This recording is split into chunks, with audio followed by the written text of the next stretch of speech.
is Two Lock Sports, coming to you live from our YouTube channel. The purpose of today's video is to walk you guys through the site a little bit more. We made our announcement last week. Hopefully, you guys have all gotten a chance to take a look at the site and kind of play around, see what we've got out there in terms of our content and the tools. Again, really exciting to see how this is all working. We've got incredible amount of content each and every day, and the tools that are all driven and powered by our friends over at RotoCurve have made a massive difference. I think, for me personally, and talking with a lot of our readers, just in how they approach whatever sport they're playing, whether it's been NBA, NHL, it's been NFL.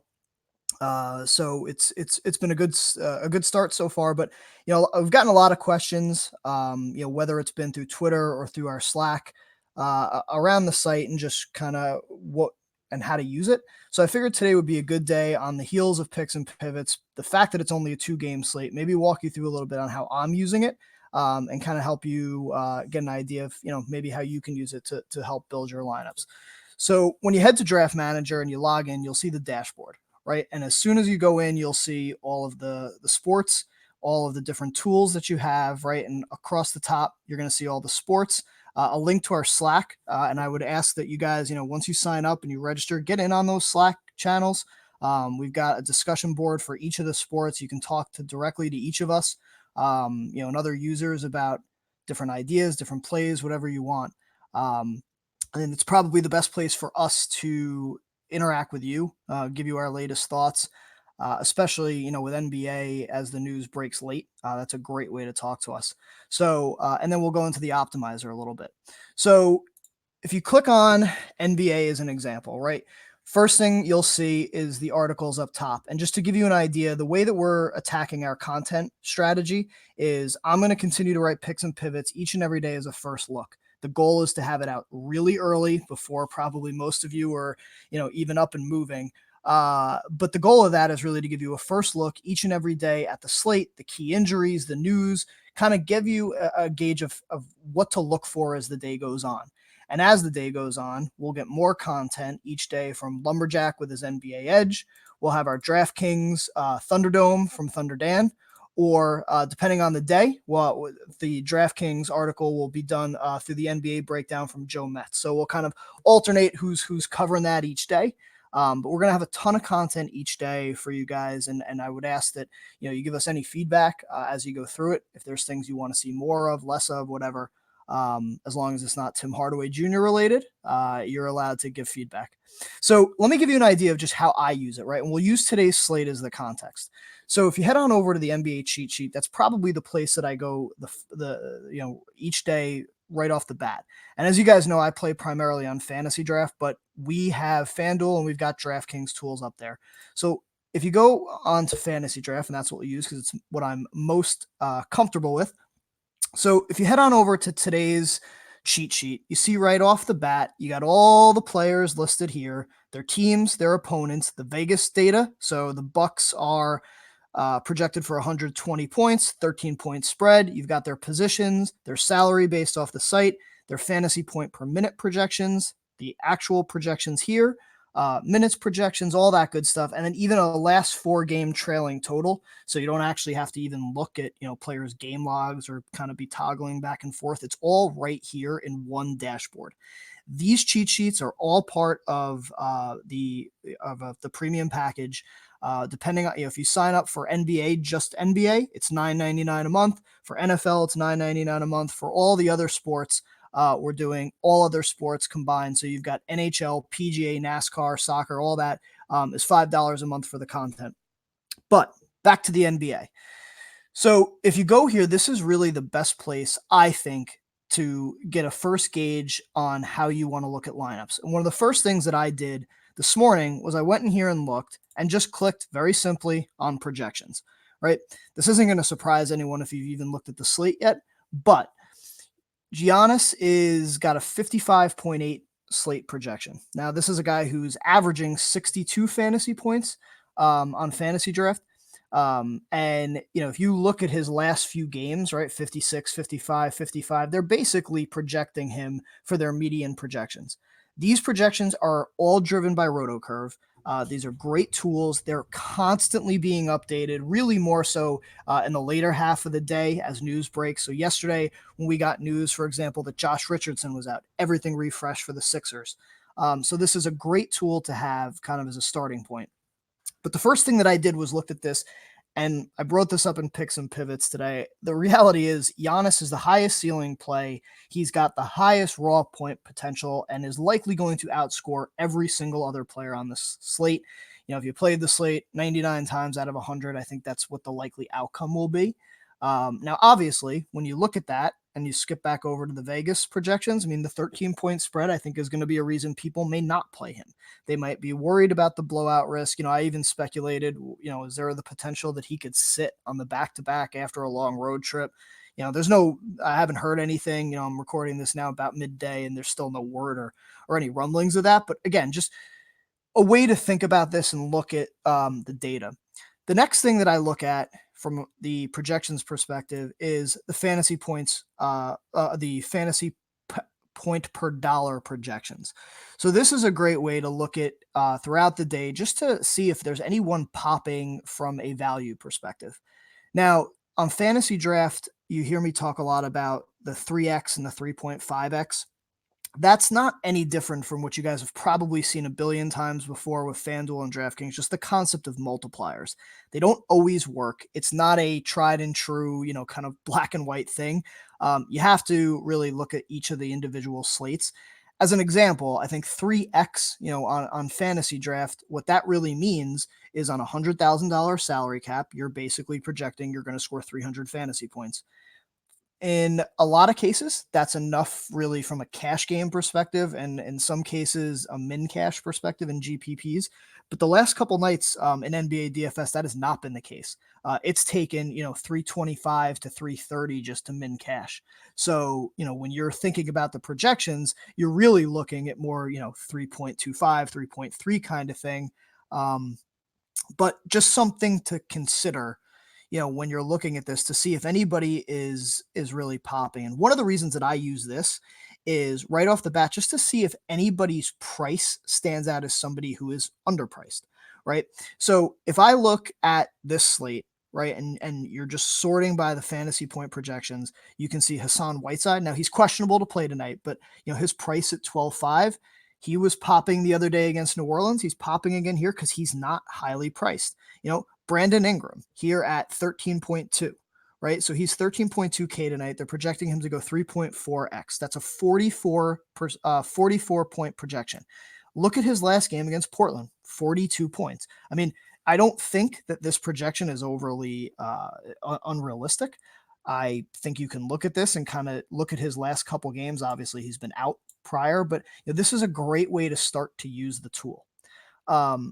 So I want to take this and I want to bring you into the optimizer. Now, if you run into our optimizer, this is going to be an add-on. Again, this is an incredible tool. And I'll be honest, I had not used optimizers ever before. When we came over to DraftManager, this was one of the things. I've always been a one lineup a night kind of guy, building by hand, you know, based off just my research. This has become such a great add-on to my process each day, you know, allowing me to kind of build in my core at the beginning of each day. And that's what I do with picks and pivots. And then using the optimizer throughout the day just to rerun scenarios, get ideas, and think through roster construction. Obviously, for you guys who are MMEing and doing stuff like that, optimizers are going to be a key part of your process. But even for me, I am a one lineup a night guy. I play one lineup in tournaments only, and that is it. But I never thought I needed an optimizer. I never saw the value in it, but I can tell you that this has really added a new layer to kind of my process. So I want to walk you guys through it.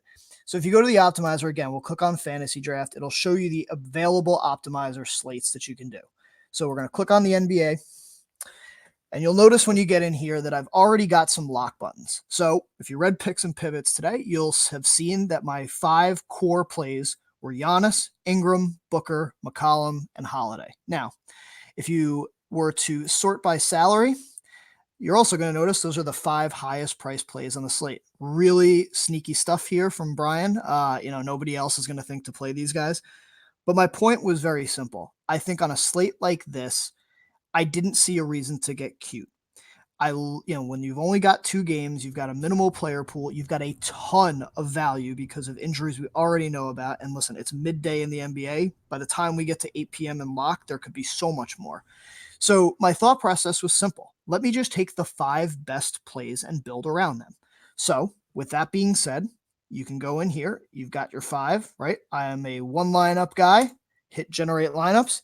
Now this will give you an option. So now this is telling you that the best 3 plays around, right, are Javon Carter, Lonzo Ball, Cameron Johnson, right? So what this is really telling me from Javon Carter's perspective, especially, Ricky Rubio being doubtful, this is projecting Carter to get the start, and obviously see a big uptick in minutes. It's also, even though Lonzo Ball is questionable, this has got him in there as as somebody that we can play. And I'll be honest with you, he was not somebody that I had even considered in my player pool. But now, when you take a look at this and you see his price point, 9.9K, in that game environment against Phoenix, if he does end up playing, that is an incredibly good price point on him. So, honestly, again, this was not a guy that I had thought about. I had kind of crossed him off my player pool. I was already thinking he was out. I had Ingram and Holiday already in. But if we get news later that he's going to play, do not forget that price point, right? Now, Cameron Johnson, again, this is expecting you're going to get a lot of the bench usage from him, again, assuming that Rubio's out. But now, let's say you go through this and you decide, you know what, this is not the kind of guys I want. Or maybe you say, you know what, Carter is a guy I want, and now you can lock him in.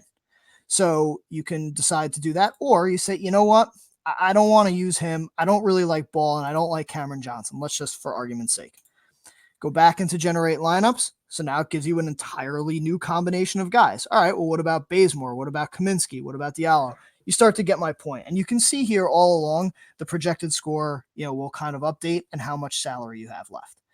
So you can really play around with this, and you can go back, you can toggle back and forth between the lineups and the player list, and you can look in here, and you can even go in and update what you think the projections are, right? So if you think Giannis is a lock for 65 as an example, you can go in and do that. It's not, he was already locked into our lineups. All this is going to do is change your projections.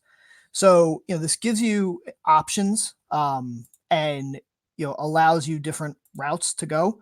So if we go back in here, so if you see here, Giannis now is projected for 65. So where everyone else is using the RotoCurve projections, Giannis has now been overwritten with my projection. So when you look at this, I think the best way that I would use this is, really to give yourself ideas. The other thing that you can do is, and I on a small slate, this might not be the best, but I did want to show you guys this.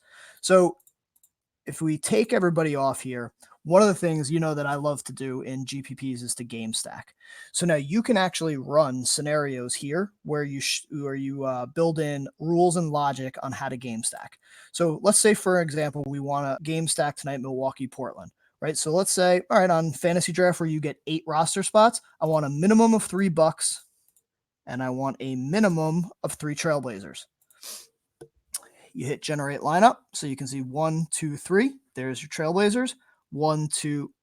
Oh, 1, 2, 3. I skipped right over him. George Hill. That was by design. My brain doesn't recognize him as a player. And you got your 3 Bucks, and then it's got Oubre in there as a one-off. So Oubre and Ingram in there as a one-off. And this actually gives you a projected score of 304. So again, it gives you different ways to use the projections. The optimizer is a really great tool that you can.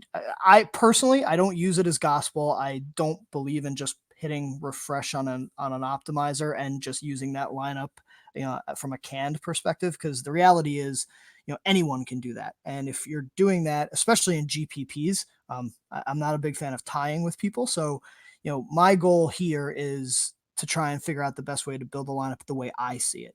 And you guys can see right now, as we're sitting here talking, the optimizer just alerts you the projections are updated. So all this is telling you that something just happened in the algorithm. RotoCurves updated the projections, and now we can rerun our lineup. So I will head back here just real quick. And I just want to walk you guys back through the NBA and give you a couple more ideas.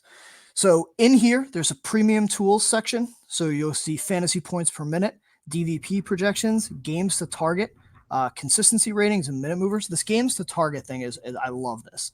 All it does is just gives you a simple dashboard of team pace, projected pace, the spread, the total, the Vegas data, and it gives you it takes all that data and then tells you the game ratings. So what it's telling you here tonight, that if you're going to look to game stack, this Phoenix and New Orleans game would be the best one to target.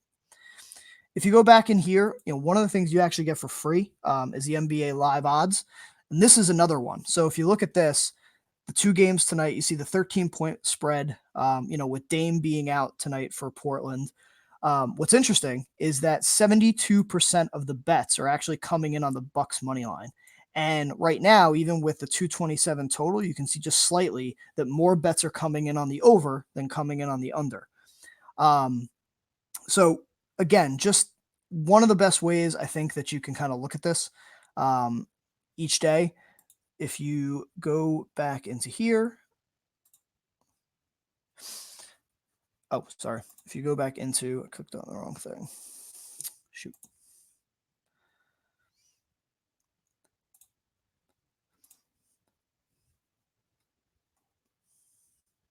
Where'd it go? Oh, and then this is the other way to get to the optimizer. So I wanted to kind of show you, there's obviously on the top, but also here on the side. And one of the things that we'll do kind of as we go into the weekend for you guys, the NFL crew here is already preparing to do some podcasts and some live streams so they can give you an idea of how they're using the optimizers, whether it's for FanDuel, DraftKings, or Fantasy Draft. So head on over today. We've got everything up here at Draft Manager. I really hope you guys are checking it out. Please ask questions. Let us know, if there's different things you want. We gave away 3 free month trials today to people who had signed up for the free trial and had retweeted us on Twitter. We gave away 1 lucky winner last night to somebody who retweeted after we said that Tim Hardaway Jr. would score more than 20 fantasy points on DraftKings, which he did because he's awesome. So, we're going to keep trying to give these things away, keep engaging with you guys. Please get into that Slack chat, talk to us, ask questions, give the tools a spin. Let us know what you think. We're happy to have you guys, and we'll talk again soon. All right. See ya.